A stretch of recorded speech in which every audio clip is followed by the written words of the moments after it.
product. We had to find someone to work on the ads with us, and that led me to my next intuition, which is, when they say it can't be done, do it yourself.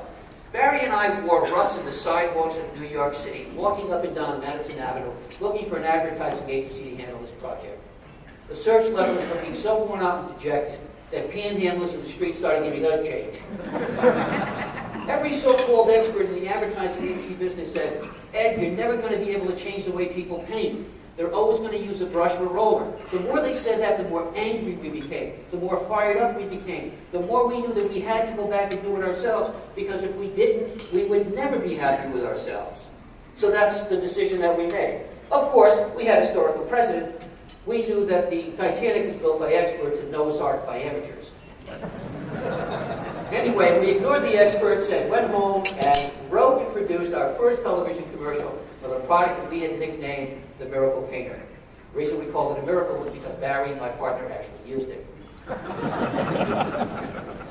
Now, our challenge at that particular time was to take and condense the 20-minute home show demonstration, condense it down to a 2-minute commercial, and still make the viewers as willing and as excited to part with their money as easily as they did at the home show. And to do that, we chose this guy. This man is painting a swirl ceiling in a tuxedo. There's no drip, no spray, no splatter. Can you think of a better way to illustrate no drip? Now, we didn't realize it at the time, but we had just created a style of marketing that Madison Avenue would endlessly imitate. Well, I like to call it stealing, but not imitating. Anyway, the spot worked, and it worked like you can't believe. Barry's garage soon became the warehouse and distribution center for the Miracle Painter. Checks from all over America began pouring in from the Russian embassy, senators, congressmen, movie stars, John Wayne, Raquel Welch. You know, I can still visualize Raquel Welch up on a ladder, painting her ceiling.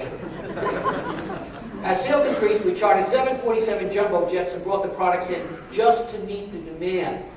And it was here at the tender age of 27 that I announced to my wife, Brenda, that I had a business that had just grossed $10 million in its first year.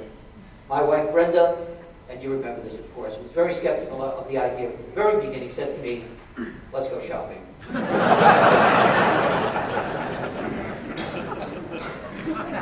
do remember that, don't you?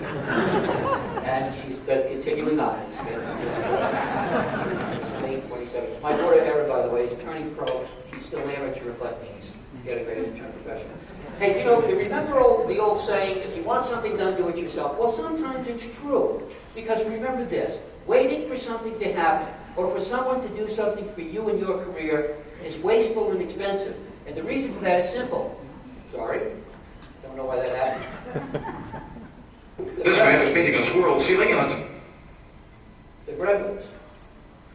Don't know why, but anyway, no one is ever going to have more passion or more enthusiasm for your project than you.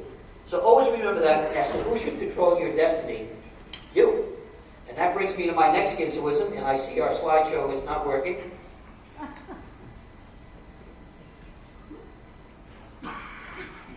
Sorry about that. No problemos. Because, ladies and gentlemen, there are no problems, just opportunities. It was March of 1978, and I was going out of business. The reason for that is simple. After successfully selling the Miracle Painter in drugstore, on TV for 2 years, I decided in a bold move that I would sell it in drugstore chains. And I'll tell you, I must have been taking the drugs that they were dispensing at the time, because any thoughts of making a profit were just hallucinations. Getting paid from the drugstore chains was nearly impossible, and it almost drove us out of business. Our cash reserves at the bank got so low that they came over and repossessed the free toaster they gave us when we opened up the account. So where does the opportunity part come in? There was a small 50-year-old company in Fremont, Ohio that made knives, very sharp knives, and they sold them in supermarket end cap displays. They called one day when we were out of the office. I think we're probably down at the Red Cross checking on how much we could get for a pint of blood. Things were that bad. So anyway, obviously we saved our company. We sailed off into direct marketing history. And how did we do that? Listen carefully, because this is truly amazing.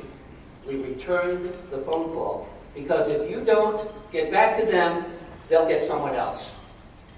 How many people here routinely return their phone calls and emails? I guess I can go home. That's pretty good. Hey, you want a great way to increase business, be successful, get promoted, have everyone say how great you are? Return your phone calls. Don't you just hate it when people don't return yours? You know, one of the ironies of the 21st century, ladies and gentlemen, is that we have so many ways to communicate with one another than any other society in history. And yet, it seems that we use it primarily not to talk to one another. I call these technological advances WMCs. Perhaps Bush can find these. Weapons of mass communications. Why? Because they'll slowly kill your career or your business without your knowledge. How? By taking the word person out of personal communications. Now, let me ask another question. How many people have intentionally returned a phone call to someone knowing that they weren't going to be there for the purpose of leaving a voicemail message so you wouldn't have to talk to them? Boy, you guys are honest. I would have never admitted to that. Never admitted to that. You know, in business today, it's just so easy to send a voicemail, isn't it? Leave a voicemail for someone, send a fax or an email than it is to talk to someone directly.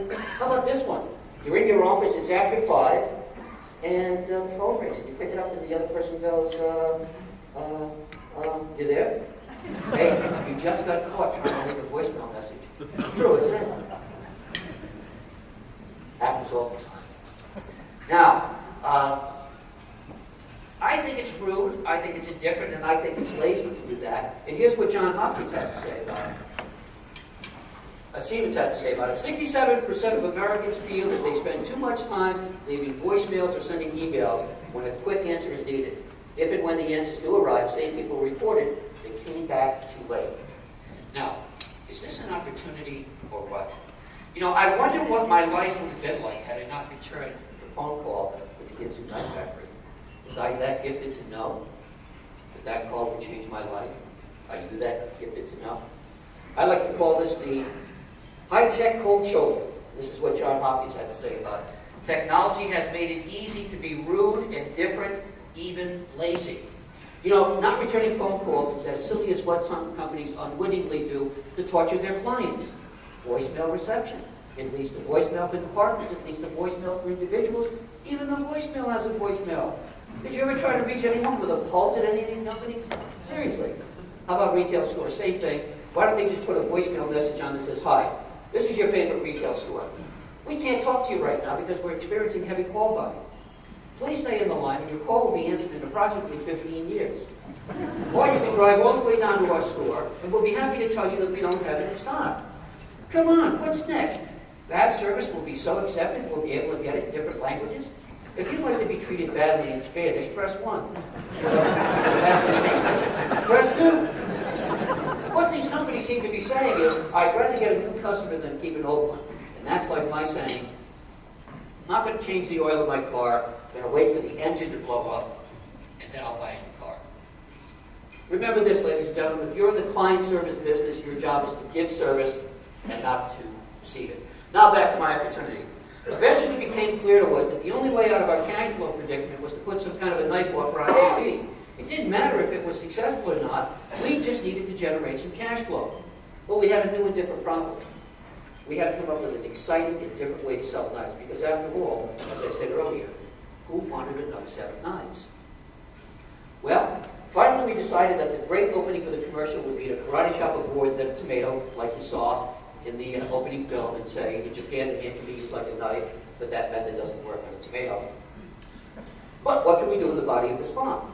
So we each took the knives home that night, and we started cutting up everything in sight, except our family. Would it cut a tree branch? Yes. Would it cut a nail? Absolutely. Did it cut the hose on my new Mercedes? Unfortunately, yes. Because we had so many knives in the offer, and because we wanted to create tremendous value, we would introduce a knife and then we would say, how much would you pay for this knife? But wait, there's more. And that's how that line became very successful. Things are moving along just great, but we still needed a name. You know, people ask me all the time, Ed, how did you come up with the name Ginsu? And John, I think you were wondering that too. Are you wondering that, John? Drugs were great in the 70s. Just kidding. We thought it could be the samurai slicer, and then someone had suggested the harikari. I think that was my attorney, who thought he could make a fortune defending me against personal injury lawsuits, and people actually started killing themselves with the knives. But then after 600 hours of creative development, with our eyes bleary, tired, exhausted, we started speaking pseudo-Japanese. One of us uttered the word Ginsu, and a legend was born. The problem situation turned out to be the biggest opportunity of my life. Not only did we save the company, but we created a marketing legend and a cultural icon. Because remember this, without problems, there is no growth. Too often, we all accept problems as something that cannot be fixed. We also accept anticipated problems as something that cannot be fixed. We've all done this, I'm sure we have. My life is over. This happened to me, my life is over. How about this one? If that happens, it hasn't happened yet, but if it does, my life is over, my life is over. Try looking at your problems, the real ones, not the anticipated ones, as nothing more than opportunities for you to develop your creative abilities. Change the way you think. In the ad business, we're faced with these things every single day. Here's a product, you've only got 3 words to describe it. Now, is that a problem or an opportunity? First thing is we never look at it as a problem, we only look at it as an opportunity. How do we do this? We have brainstorming sessions, we consult with people, we talk to anyone who listens. But the most important thing is, we never give up until a solution is found. We arrived at a solution. We sold 1 million lives for $9.95. Problem met, opportunity solved. Our teaser lines became classics in all forms of advertising and are deeply rooted today in American pop culture. And everyone knows them, such literary classics as Order Before Midnight Tonight, Operators Are Standing By, Limit One to a Customer, Now How Much Would You Pay, and my personal favorite, But Wait There's More. And one that didn't make it was, Buy 2, Ed's kids need braces. And for some reason, we just couldn't get any traction on that. Ignorance and confidence leads me to my next Ginsuism, which is, not making a mistake is a big mistake. Because if you are not making mistakes, you are not learning, you're not growing, you're not taking chances, and the opportunity for you to become successful is very small. Throughout history, all great entrepreneurs have taken risks. They've all taken chances. And they've all been unsuccessful. They have to, in order to survive, they need to get to the next level. I think the worst problem in business today is having a boss who's stubborn, pig-headed, refuses to admit mistakes, and you're self-employed. That usually takes a while. Now, here's a mistake that I wish I had never learned. It was 1979, and we had been spending a small fortune on Ted Turner's WTBS, and he called one day and he said, guys, I'm coming up with a new idea. I'm starting a 24-hour cable channel, and would you like to invest in it? And I said, who laughed? Who laughed? Do you? And I said, you know what, Barry, I don't know about this cable, and, I just don't know, and I'm starting to question this guy's sanity. It's a 24-hour news channel. Who's going to watch news 24 hours a day? Anyway, I tell you this story so that you'll know that I wasn't right all the time, and that later on after this little speech here, you see me out in the lobby going through my daily ritual of banging my head against the wall, going stupid, you'll know why.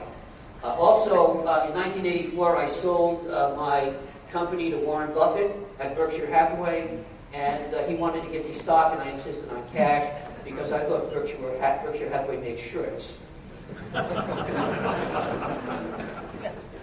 Hey, listen, you've been such a great group that I'm going to give you my Ginsu Guy special. Absolutely free. Now that you know the importance of returning all of your phone calls, I'm going to give you something that you can take home with you today that will help you get people to return your phone calls. Would you like to have people return your phone calls quickly? Yes? Good. This is what we're going to give you. We're going to give you the get off your facts. Now this could be an email, but I like to use it as a fax because it's pretty nice. It's on your company letterhead. I use it in a last-ditch effort whenever anyone doesn't call back. This is what I use, and I have nothing to lose. So it's on a company fax letterhead, and it's to the person who doesn't call back, I'm tired of waiting, and the subject is soon to be fired. Dear person who doesn't call back, as you know, I have tried numerous times to reach you on the phone. So in an effort to get an answer on the proposal I sent you, just please check one of the boxes below and fax it back to me. Thanks in advance.